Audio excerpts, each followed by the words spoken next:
All right, guys. I just want to start by thanking you guys all for being here and for taking this time to invest in your church and your community. And we are going to kind of keep trying to plow through, and I know there's a lot of information, but we want to honor your guys' time as well. And I do appreciate you coming here and spending this time investing. And I truly believe as we move forward that we are going to see and powerful things that God has for your church and this community. And so just thank you. Thank you for investing this time. Let's say one more word of prayer and we'll carry on. Father, I pray that you just you do what you can do and you just move mightily in people's hearts. And we know that you're already moving in the lives of each person in this area. Oh, and Lord, I just pray that you help us to be mindful that we are the hands and feet of Jesus, that we are the place where the Spirit of God dwells on earth as an individual and as the corporate body. So where we go, the Spirit of the living God goes. Every situation, every conversation, every workplace, every friendship, when COVID's done, every home we enter, we bring the Spirit of the living God with us in a very unique way. And that changes tones and attitudes, that changes atmospheres, and help us just to be a people who are about your business. As Pastor Norm said, when we said you are our Lord, that means you're our boss. So quite honestly, Jesus, our answer is yes. Just simply tell us what the question is. Jesus, our answer is yes. Yes, we will sacrifice. Yes, we will move forward. Yes, we will share our faith. Yes, Jesus, you're my Lord, so whatever you ask, the answer is yes. Just tell me what you're asking of me. So continue to be with us as we move through the rest of the day. We pray in your name. Amen? Amen. So for kind of a bit of time, I'm going to go pretty quick through the first couple sections of this presentation. So the first section is Great Commission. And the Great Commission, we're going to start by looking at the biological Great Commission. So in biology, there's three essential things for the human race to continue to exist. First and foremost, you need to make the babies. And then if you're not going to go extinct as a species, you need to raise the babies, and then after you've made the babies and raised the babies, you need to kick the babies out of the house so they can go make babies of their own. If we don't do all three of these, we as the human race go extinct. And when we are first born, when babies come out, they are completely clueless and helpless, right? So not only do you need to make the babies, but after they're here, you need to raise the babies because they can't do it on their own. But after you have raised the babies, after you've brought them to maturity, you need to... I told my children from a young age, I'm raising you to kick you out. I love you dearly, but I don't want you to be 40 years old and living in my basement watching Star Trek. So in order to continue the cycle, so we don't go extinct, we need to make, raise, and then kick out. Now, there is the spiritual Great Commission. And the spiritual Great Commission involves making the babies. It then involves raising the babies. And then it involves kicking the babies out, sending them out of the house so they can make babies of their own. Now, we want them to come back to church, but we still need to do this because otherwise we, even as a Christian faith, will go extinct. We're about disciples who make disciples. Church health is defined by a place that creates self-reproducing disciples. Maturity throughout the entire created order is defined by the ability to reproduce. We need to be a people who reproduce ourselves as followers of Jesus, as disciples. Every single one of us. And as Pastor Norm pointed out, we are all called to do evangelism. We're all called to do this work. Brand new Christians, just like brand new babies, are clueless and helpless. And if we just create the babies and then leave them alone, they, just like a baby left to his own or her own, will simply likely die. They will wither because the enemy knows where to attack. So we also need to be aware that when new people come to faith, they are new. And just like a baby doesn't know he has hands for the first while, right? A new Christian doesn't know anything. So we need to work on committing to, with them, raising them up. And after we raise them up and help them come to maturity, we help send them back out to reproduce again.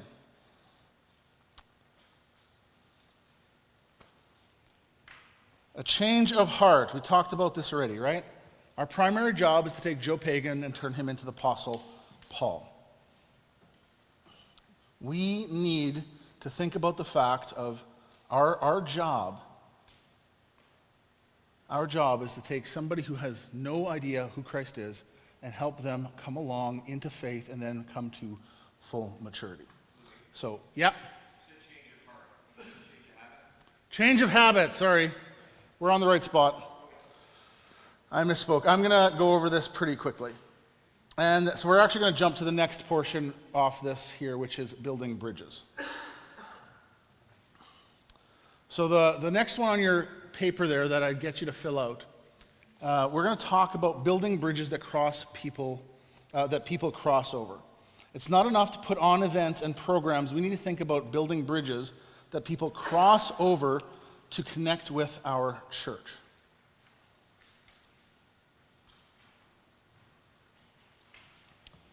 So I'm kind of like I'm a big vision guy. I like seeing the big picture of things. I can one of the greatest gifts I was ever given as a pastor is friends of ours were down in I think it was in Vail, Colorado, but they were somewhere down in the States skiing, and they found this T-shirt, and it said, "Seeing a great adventure where the rest of us just see sheer death." And they brought it from me because I have this ability to see the grand scheme and see things that, guys, and everybody else is like, "This is crazy," and I'm like, "No, trust me, this is going to be amazing." And so my personality is I can see the big picture, and I can see where things could be, and I can help get us there. But sometimes in order to get us there, we need to go from just seeing the bird's eye view to what my friend John calls the worm's eye view. We need to go sometimes from way up here and go way down here and start thinking through everything from the idea of a new person, a non-Christian. Because if we just look at it from the bird's eye view, we can see this great thing that's going to happen, it could be, but we keep shooting ourselves in the foot and it never comes to pass because we're never thinking about it through kind of the worm's eye view, from the lowest kind of, how do you take those baby steps? So, building bridges that cross people over. How to build a bridge. Plan one, or plan a second date. Have a second date planned and invite people to that date. Have a third date planned and invite them to that date. So men, husbands, if you are a married man, I got a question for you. When you were on the first date with your wife, when, and it was going, who's now your wife? If you were on the first date, or when you were on the first date with who's now your wife, when were you planning the second date?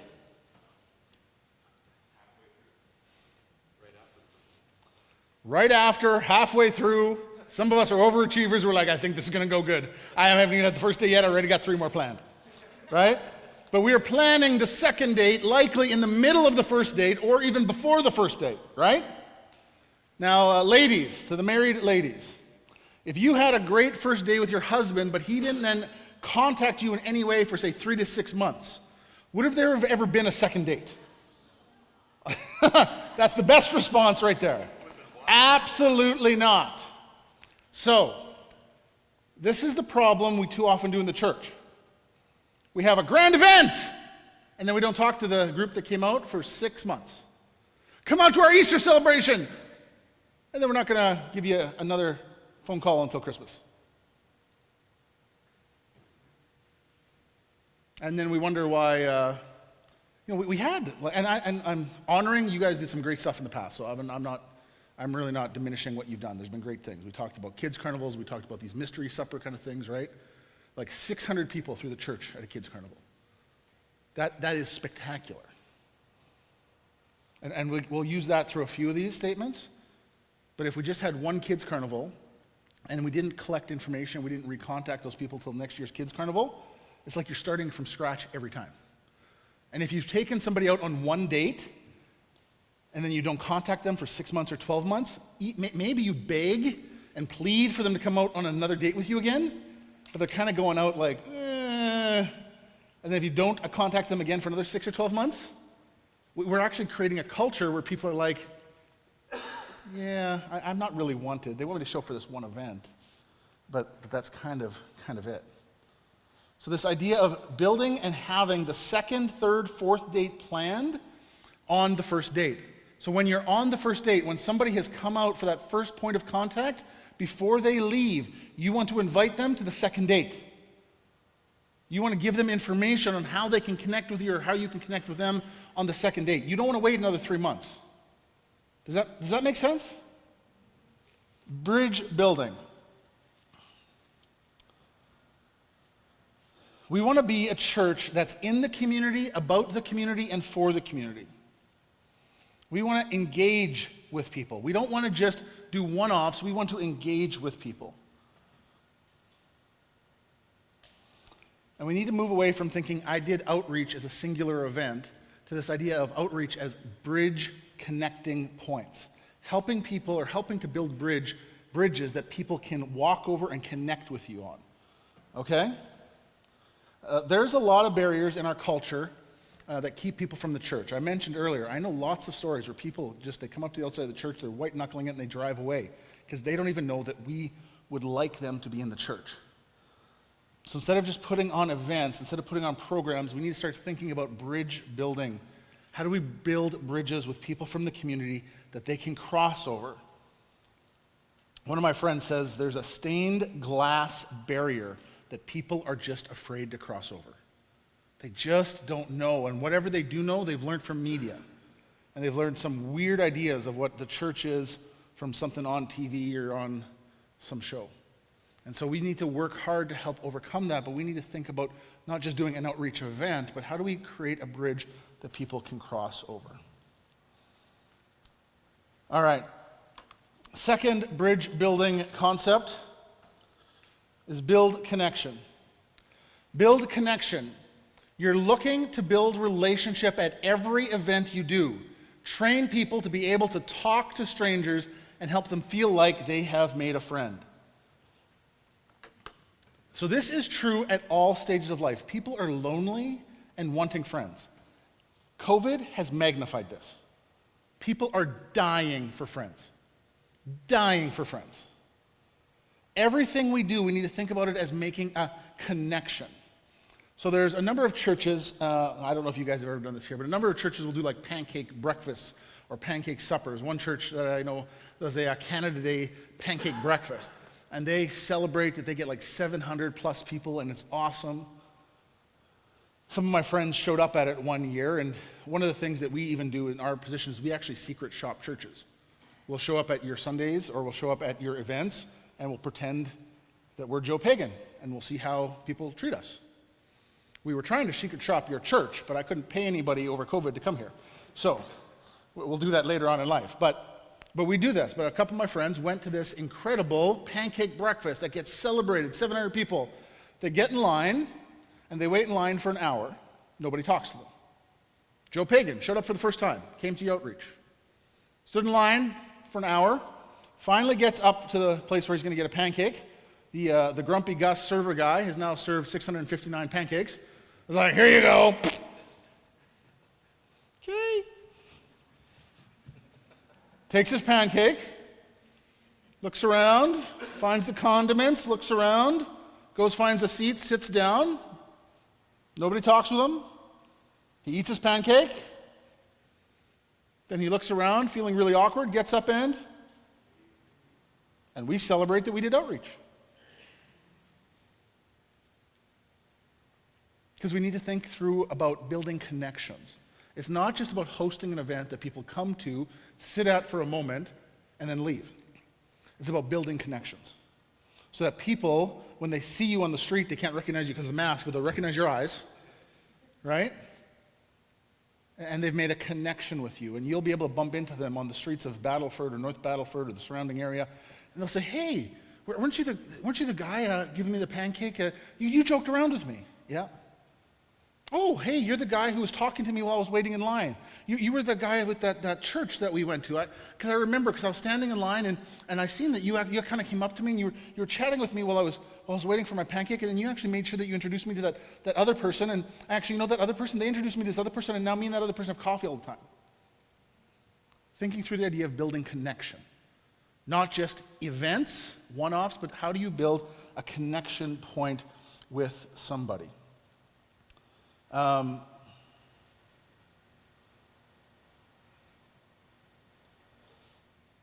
So me and my daughter, I've got 4 kids, me and my daughter went to one of our churches here in Saskatchewan, and we were going to Secret Shop. And in case you didn't notice, a big, fat, bald guy. I'm somewhat noticeable, and I'm kind of recognizable in our district on top of it. But we came into the church. We got there about 15 minutes early, 10 minutes early, because you know who shows up late to church?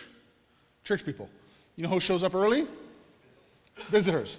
Because they don't know that apparently it's okay we all show up late. Right?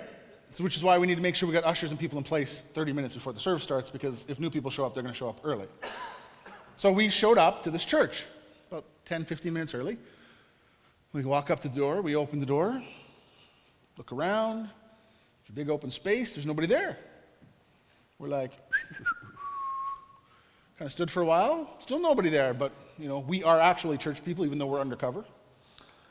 And we kind of wander in a little bit, still nobody. Finally, okay, we hear noise behind this set of doors, so we kind of wander in over there, open the door. Oh, there's people playing music. We know what's going on because we're church people, even though we're playing undercover.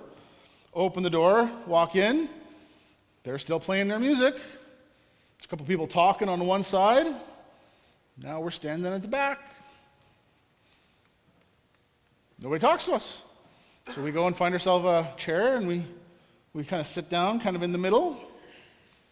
We realize the band hadn't done their worship practice, so they're late, so they're running worship practice set up until about 3 seconds before service starts. And now some people are starting to come into the church. We're still sitting there. Nobody talked to us. So we're like, Then in the middle of church, they break at this church. They break and they have a full-out coffee break, and everybody leaves the auditorium. So they're like, all right, guys, we're going to have this time of break. It's time for coffee fellowship. All right, let's go. Yeah. And everybody's like, woo, and they get up, and everybody leaves. And me and my daughter are still sitting in our chairs. And we're looking at each other, and we're looking around. There's nobody in the room. Now we're in the room by ourselves. I'm not making this up. But we are on a mission. So we're like, all right, let's do it. Let's figure out where these people went. I don't know. So we kind of follow the path in which they went. We go through another set of doors. Oh, okay, we're kind of in this area. There's people there. Okay. Okay, there's kind of a line, so let's get in the line. We got in the line. Get up to where they're giving out the coffee. This lady who says to us, you want coffee? Because if you want tea, you got to go down the hallway around the corner. No, I'll take the coffee, thank you. I don't know what leads down the hall. I'm not sending my child. I'll just take the coffee. So we take the coffee. Everybody's talking to themselves. They're friendly to one another. But they're not friendly. So then we go back into the sanctuary. We're now, again, the only 2 people in the sanctuary. But I position myself kind of like right in front of the door where everybody's got to come by. People start returning. People are walking right by us. I should have done an object lesson. I stood there. Finally, this very beautiful elderly lady, Mary, she comes up and she says, oh, hi, are you guys? And she's visiting with us. I'm like, okay, great. And we're having a great conversation. We're talking. And then this younger lady comes up and kind of joins our conversation. And I was like, oh, okay, here we go. Now we're getting into it. And she says about 3 words to me and my daughter. And then she turns to Mary, because she hasn't seen Mary in a week, and Mary's her friend, and she's concerned about Mary's health. So she turns to Mary and started having a very awkward, very personal conversation about health matters. Now me and my daughter are standing here. Well, there's 2 people having a conversation that we don't think we should be a part of. But what do we do? Do we leave? It doesn't feel like we should leave. I don't think I want to hear anymore, so I don't think we should stay. What do we do? Now, I'm a church person. I was going to come back to our church. And I'm not exaggerating. This is a true story. Now imagine if I was Joe Pagan, and I built up the courage. I'm going to do it. I'm going to go see what this church thing's about.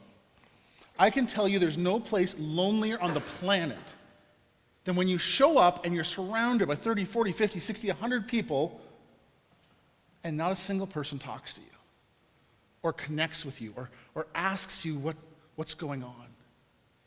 When we go on holidays, our families, we go to church all the time. It's part of what we do. We like encouraging other churches. We like blessing other people. I like learning stuff because I can always learn more stuff.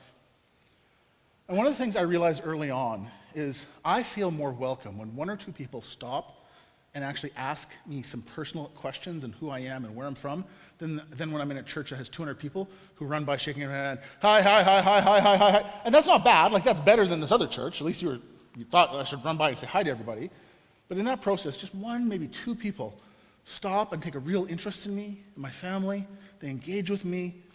You know, did you know that this is going on? Or how can we get connected with you here? Oh, you know what, after church, we'd love to go out with lunch for you.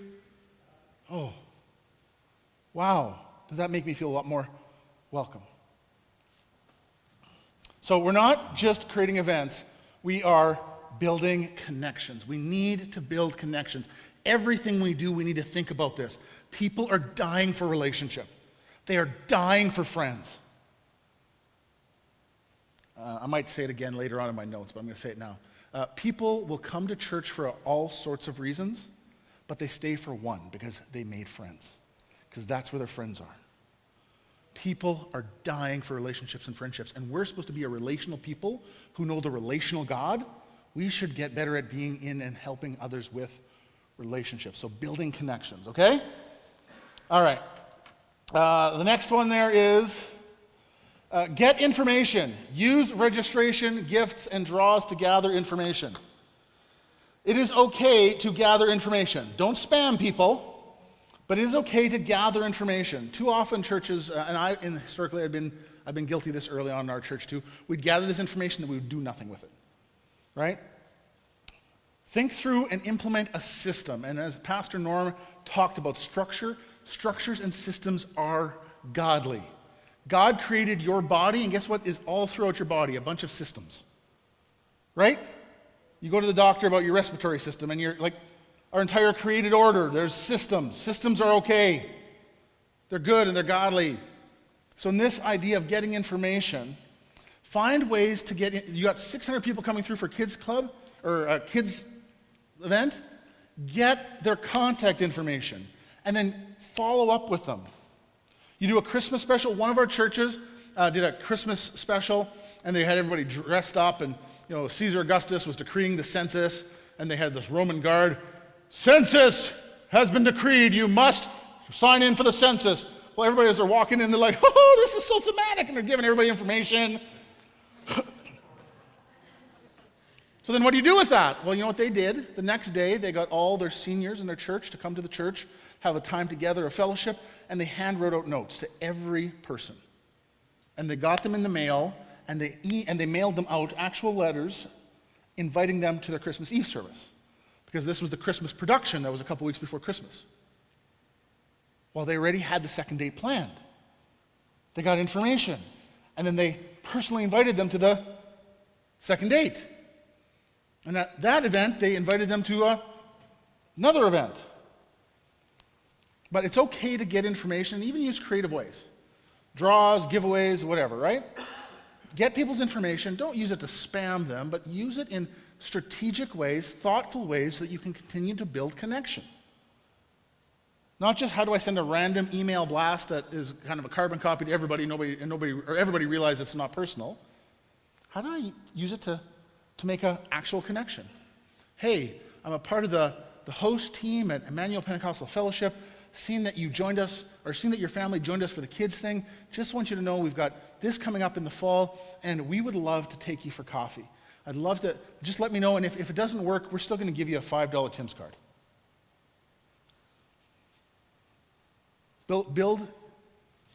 Build connection, get information, okay? Follow up and invite. So this ties in, right? Send a personal follow-up and invite to the next date. You've got that information, use it. Think through how you can incorporate and help more people come. Sometimes we don't want to invite people to our church because, I don't know, we think or maybe we're embarrassed, or we don't know what we're going to invite them to, or we think the past defines us. Be godly kind of proud of who you are as followers of Christ. As a church, man, I got to tell you, me and Pastor Norm were blessed by how many times during our interview process we heard you guys' heart that you want to reach, bless, and help people in this community. like over and over and over again. We want to be a church that helps people. Where there's needy people, we want to be a church that helps people. We want, if something's going on, we want to help and we want to be a blessing. Don't be boastful, but be proud. You know what? We are a church. And we are going to be a church that helps people. That's a good characteristic. We're going to help people. So I'm going to make sure, you know what? You should come out. You should come out to our this event. And we're going to actually, at this event, we're going to have this going on. And we're also going to be able to raise money for this person in need. Whatever it is, right? But it's okay. Create this invitation culture. Follow up and invite. And then the last kind of thought here with the bridge building is plan outreach events on a Sunday. Create opportunities for people to invite their friends to a Sunday morning. And so some of this can be little tweaks. Like sometimes churches will do VBSs, and then on the Friday they'll do a barbecue where you invite your family and your friends. Maybe do it on a Sunday. Run the VBS, and then on a Sunday, do the free barbecue, invite your family, and get the kids to invite their family and friends to that, their grandparents. This is where we need to train. We need to be aware, but you guys are here as leaders, so you need to help train the rest of the congregation.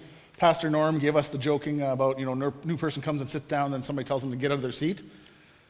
Okay, guys, I just want you to know this week is VBS, and we're doing the Friday barbecue. We're doing it on Sunday. It's going to be awesome. There's going to be new people. People are going to be taking your seat, and we're celebrating that because that means there's going to be new people in the house. So when you see a new person in your seat, I don't want you to kick them out. I want you to say, hey, I'm so excited you're here. You know what? I normally sit in this spot, but I'm so glad you're here. Do you mind if I just chat with you and find out who you are and what's going on? Man, your kid's going to be in VBS. Your kid was in VBS all week long. That's amazing. What did they learn? Connection point. Build a bridge. One church that we know does a yearly blessing ceremony for all the first responders in their community. So they invite the RCMP, fire department, EMS, and they come, and not everybody comes, but a number of people come, and the service is focused around that, and they pray blessing and protection upon the first responders. One of the little kids in that church, one of the firefighters, said, "Mommy, can we come to this church? They prayed for my daddy's protection. They prayed for my daddy's safety." That plants a seed, and we should be for the people of North Battleford, because God is for the people of North Battleford, right? Connection point. There's other ways to do things. You don't have to do this every Sunday, but create events. I'll kind of come back to this in our next section here quickly. Okay, five ways to reach your community. So we've got the big events, right? Large events, big community splashes. Involve a lot of people, create a big deal, community water fight. Our church in Saskatoon does a big community water fight every year. They get about 500 water guns, and they kind of book space down by the river, and they usually have 2,000 to 3,000 people show up, and it makes the news, and they just host an event that's a blessing to the community. And one of their on-staff pastors, actually one of their main kind of associates now, came to faith at this event about a decade or so ago. Just fun event. Shoot each other, 500 people running around shooting each other with the water in the summer. All right? Big event, splashy, but again, you kind of follow up with the previous things. You get information, you think about it as a connection point, so you plant your church people throughout the event, connecting, making eye contact, talking with people. You give training on how to talk to non-Christians. Big splashes, big deals. Your big Christmas events, some stuff that you're already doing, you just refocus it, right?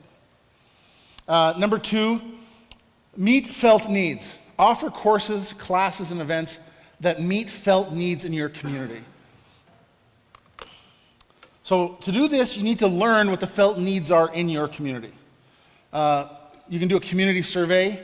You get a lanyard that says Emmanuel Pentecostal Fellowship on it. You get a clipboard, and you have 2 questions on it. And you just ask, what do you love about this community? What are the biggest needs in our community? Go out. Knock on your neighbor's doors. Say, you know what? I'm just here from Emmanuel Pentecostal Fellowship. We're just doing a needs survey for our community. Take you 2 minutes. Would you just mind if I ask you these 2 questions? What do you love about our community? What do you think the greatest need in our community is? Come back here, hang out together, go through the list.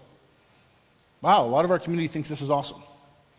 The reason we did the bouncers that I mentioned earlier is because we had people saying there's nothing for young families in this community. We got to travel for 200 kilometers to get to somewhere where there's something. Now in our community, we ended up not just being a blessing to young families, we blessed the entire community because people from 100 kilometers away would start to come to Carlisle, and they would tie in grocery shopping, they'd tie in shopping at the local clothing store, they'd eat a couple meals at the fast food restaurants or the restaurant downtown, and the only reason they were actually coming is because they were bringing their kids and their families to come to the church to bounce. Let me tell you the goodwill we created with the businesses in our community. I would go to the local department store at King's, and Ken would say to me, "Louis," and he talked with people. He did this on a business level. He said, "Louis, these people I'd never seen, they came in, and I asked them, I said, 'Hey, what are you doing?' 'Oh, well, we're from so-and-so, we're from Elida.' 'Oh, awesome, what are you doing in Carlisle?' 'Well, we brought our kids to go to the bouncers.' 'Oh, spent $200 in a store.'" He liked me.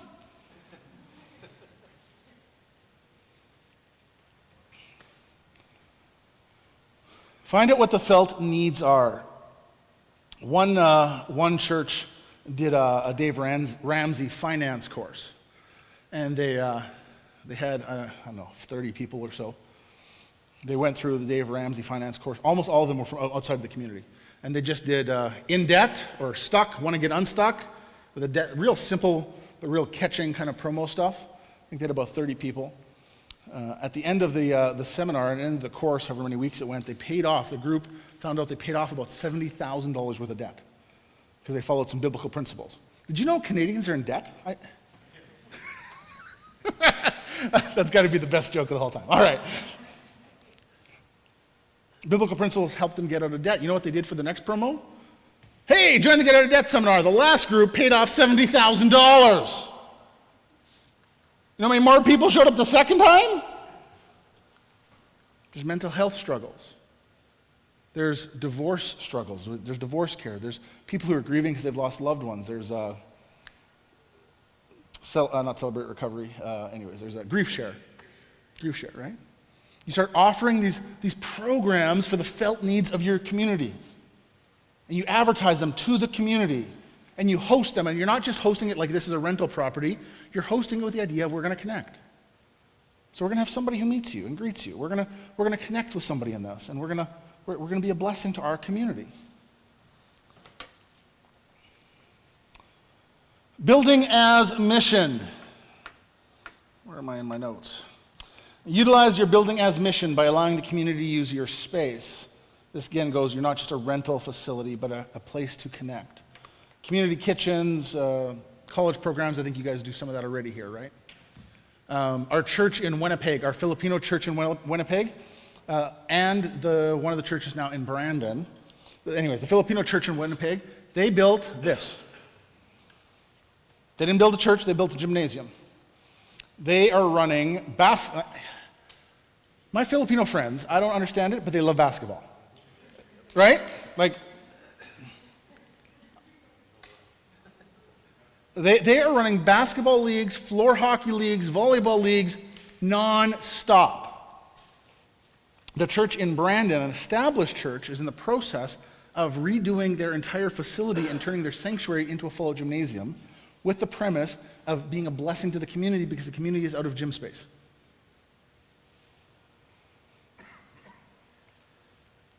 Building as mission. So this is one of my little hobby horses, but because we took this very personally when I was leading. But if we were a retail business, most churches, we'd be bankrupt. And I get we're not a retail business, but if you had a retail business that you basically paid mortgage, utilities, stuff on, and you only were open for like 2 to 4 hours a week, you'd be bankrupt. We've got these large spaces. Our community is aware that we don't pay taxes, and they often are starting to wonder, why on earth is that group not paying taxes? What do they add to our community? What benefit are they? Because every time I see them downtown, they don't tip well and they're grouchy. But we want to start becoming maybe like a center where the community, in Carlisle, that was our heart. We wanted to be the heartbeat of the community. When the community was celebrating, they knew that we would celebrate with them. When the community was grieving, they knew where they could go to grieve. And we started to try to use our facility more every other day of the week than we did on Sunday. In the winters, it was bouncers. In the summer, it was something else. We tried everything because we've got the space. And we want to be a blessing to our community, because if we ever left that community, we wanted the community to ache. Today, the community would actually fight if our church were to close.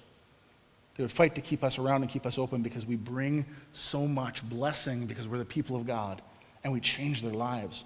And a lot of them have joined the church. Some haven't, but they're still feeling the impact of the people of God.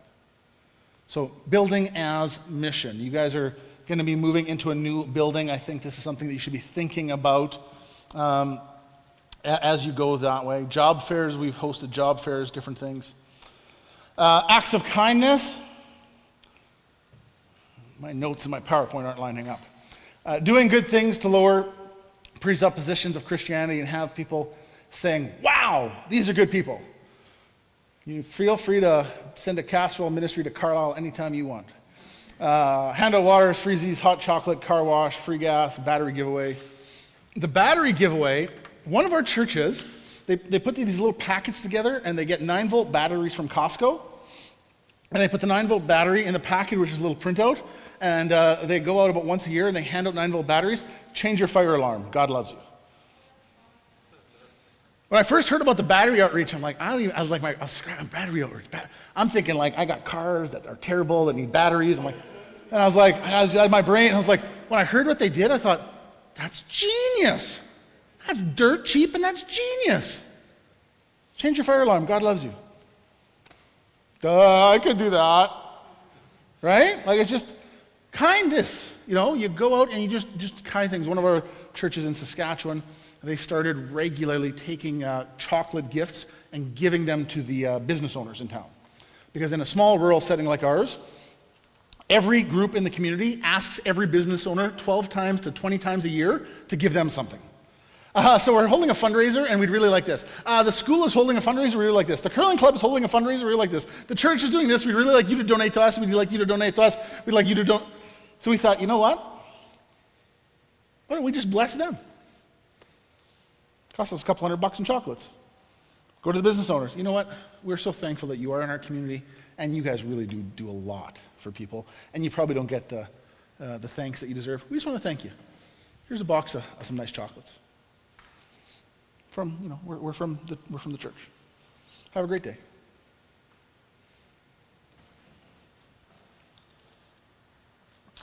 Water bottles on a hot summer day while the kids are playing soccer or whatever they play around here. One of my friends takes donuts to the police station. He's braver than I am, but he laughs about it, that it's this humorous, like it's the cliche kind of thing, right? But he goes and buys a thing of Tim's and comes down and says, I just want to bless you guys. You know, so I was just leaving the church, and I was thinking, man, you guys put yourselves out there every day for all of us. And as a church, we love God, and we're so thankful for people like you. We just like to bless you. Start getting your mind, right? Conspiracy of kindness, acts of kindness. Invitational culture. Creating opportunities for people to invite their friends, neighbors, coworkers, and families, and getting them to do so. Invitational culture. What's my time at? I'm probably talking too long. Creating a culture where it's okay and normative to invite people to church. I told you earlier there was that lady who gave me a talking to one Sunday morning because she couldn't not be at church because she wasn't. A little while before that, she'd come up to me and she said, Pastor, I just want to tell you something. She goes, I used to invite people to church, but I'd invite them to church and wish they wouldn't come. I invited them because I knew I was supposed to. Like, I'm supposed to invite people, but if they ever came, I was like, oh, I hope this is the Sunday where it's going to be okay. Right? And we basically did this anti-marketing thing. We created like this space where good church people were inviting, but they really didn't want their neighbors to come because they didn't want to know that the experience was going to be this odd or off or whatever, right? She goes, I just got to tell you, I love inviting people to church. I know every Sunday they're going to hear the gospel. I know every Sunday they're going to, it might not be for them, but they're going to have a good experience. She goes, I'm just so thankful that I now feel like I can invite people. And we did a couple of things to create a culture of invitation. For our church, we did something in the fall called the 4-week challenge. And probably my last session, I'll show you some slides, some posters we did. But we did Double Dog Dare Ya, attend church for 4 consecutive Sundays. What if, after 4 Sundays, you started to find some of the answers to life's big questions? And we did some creative advertising. We did these 4-week challenge signs all over the place. People thought it was a workout thing, and then they found out the fat guy was in charge of it, and they knew it wasn't a very healthy weight loss program. But I trained our congregation. I said, guys, on the radio, on the newspaper, in front yards, there's going to be these signs, and all the signs are going to say, take the 4-week challenge. I can promise you that in our community, at the coffee shop, people are going to be saying, have you seen these signs everywhere? What's the 4-week challenge? I said, that's your place to jump into that conversation and say, oh, hey, that's actually something our church is doing. We're challenging you to come and check out church. Try it for 4 weeks. We think it might just explain some of life's big mysteries to you. But after 4 weeks, if it's not your thing, no harm, no foul. We won't harass you. But why don't you just try taking the 4-week challenge? And we created a culture of invitation. One year we bought shirts, 4-week challenge shirts, and we sent everybody out. But I had to tell everybody, I said, okay, the shirts are here. Wear them out and about before the 4-week challenge starts. Don't show up the first Sunday with 80 or 90 or 100 of us all wearing the shirt. And my one super mature board member, he's like, oh, well, I was totally going to come Sunday with it. I'm like, no. That makes us look like a cult. And that makes the new people feel like they're really outsiders. You need to wear it all the time before, and when people ask you what it is, it's your opportunity to talk to them, invite them. But on that Sunday, come like a normal person. And then be a normal person. And welcome them in. Right? But whatever it is, creating this invitation culture, a normative culture, inviting people in. Why don't you come out to our church this week? And this is even when you host certain themes or use Sundays as a bridge building event. We're going to actually, the next 4 Sundays, we're going to do a finance conference at the church, a finance seminar. It's a lot easier sometimes to, you know what, we're doing a finance seminar, or we're doing a marriage seminar. One of our churches in Alberta, they did 4 Sundays as a finance seminar. They set up, they taught, they trained their congregation. Guys, these 4 Sundays are going to be different, but we're doing 4 weeks of finance seminar. It's not going to look like the rest of the church. Okay? One guy invited in Whitecourt, Alberta, the largest business owner. Hey, we're doing a finance seminar. Oh, Hindu guy comes to church. Doesn't know he came to church until he came to the finance seminar. Nobody was trying to be deceptive because he was at a finance seminar. Came for week 1. He's like, oh, that was really good. I'm going to be back next week. Came week 2, week 3, week 4. The end of week 4, because they were planning date 2 on date 1, they said, oh, just so you know, starting in 2 weeks after the finance seminar, we're going to be doing a marriage seminar. Oh, well, think I could bring my wife out to that? Yep. And then he came out another week and he said, I should really be paying for this. Can I pay the church? The pastor didn't even have to pray. End up coming to faith. This idea of an invitation culture, though, creating an invitation culture where it's just normative. We don't have to be odd or weird or out there. Just, you know what? Whatever's going on in life as we're being connected and relational with people, you know what's going on at our church this week, or what we're doing? Why don't you come out and join me? And you know what? I'll meet you, or I'll pick you up, or I'll meet you at the church. I'll sit with you. We've got a relationship. You just don't have to feel like you're, because even here, right? If somebody comes in for the first time in those first set of doors, it's kind of spooky.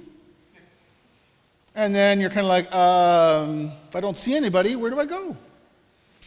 I think I hear noise. The church that we pastored in Carlisle originally started above a bank in this room upstairs. And one of our seniors, just an amazing guy. He invited people all the time. He was just wanting to see people come to faith. And he invited this new couple who moved to Carlisle to come to church. But he knew he was paying attention because he invited them. He heard the door open, so he made sure he got out into the hallway and connected with them. Because they tell us a story, they said they made it 2 stairs up and they thought, this is too weird. And they started turning around and they were leaving. And as they were leaving, he's like, hey, Eldon, Anita, oh, I'm so glad you made it. And they're like, oh, we can't leave now. They eventually became board members at the church. That's a true story. Because we're intentional and we thought through things, right? We had an invitation culture, and then after we've invited people, we're thinking, okay, we actually are thinking they're going to show up, so we're going to be paying attention. And we're going to help pastor set up systems so that we're here 20 minutes or 30 minutes early, so that when newcomers come, we're set up to invite them and welcome them. And they don't have to try to figure out how to get from the bottom of the stairs to the top of the stairs going, am I in the right spot? No, we're going to have somebody, maybe even outside, but definitely right at the front watching and welcome. Hey, oh man, I'm so glad you're here, you're in the right place. And as you grow, you might get to the point where you don't know somebody, you don't know how long they've been there. And we always have that awkward moment where you go somewhere, you're like, so, are you new here? And they're like, I've been here 35 years. Like, oh. So this is what you do. Say, hey, I'm so glad you're here. Hey, how long have you been coming to the church? Doesn't matter if they say it's their first time or they've been here for 35 years. You just respond with, I thought so. Yeah, it's all legitimate. I thought so. That's awesome. So glad you're here this Sunday. All right. We're going to do some questions, discuss at your table. Is our church relentlessly outbound? Is the community aware of our church? What kind of reputation do we have? If we were to close our doors, would the community fight to keep us open? Do non-Christians recommend our church to non-Christians? Does our church reflect our surrounding community? We're just going to take a couple minutes, discuss, and then Pastor Norm's going to come straight up, and we're going to carry on, and we're going to try and keep moving quickly, guys.